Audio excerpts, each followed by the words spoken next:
Depuis 15 ans, Karine Bruno est monitrice éducatrice auprès de personnes polyhandicapées.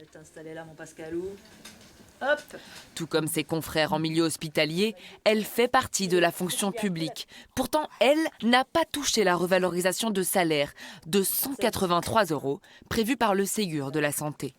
La raison, elle travaille dans une maison d'aide spécialisée. On a le même diplôme, on a les mêmes fonctions, je veux dire, on travaille auprès de ces personnes-là. C'est pas des personnes lambda comme un patient à l'hôpital.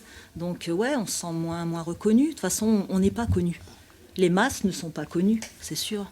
Pour elle, pas question d'abandonner sa vocation. Non, Pascal, voilà, tu vois, non, je vais pas laisser tomber, c'est pas possible, on va se battre jusqu'au bout, mon Pascal. Voilà, parce que ces résidents-là, ils sont attachés à nous, on est attachés à eux.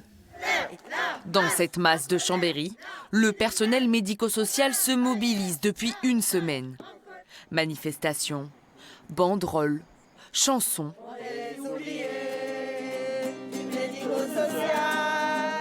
Ils veulent attirer l'attention des pouvoirs publics.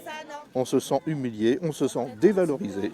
On a trouvé tout à fait scandaleux qu'on nous ait laissé espérer une revalorisation de salaire suite au Covid et qu'au mois de septembre, d'un coup de revers de manche, nous soyons carrément exclus du dispositif de cette revalorisation salariale.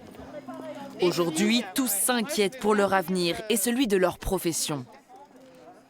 J'aime mon travail, ça fait 26 ans que je l'exerce et il est certain qu'aujourd'hui, je me pose la question, à savoir si je vais rester ou pas, selon les mesures qui seront prises.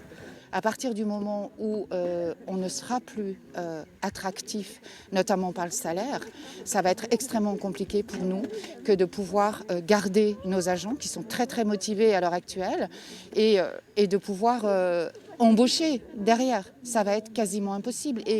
Enfin, à quelle sauce va être mangé le handicap? Une nouvelle manifestation devrait rassembler l'ensemble du personnel médical jeudi 5 novembre.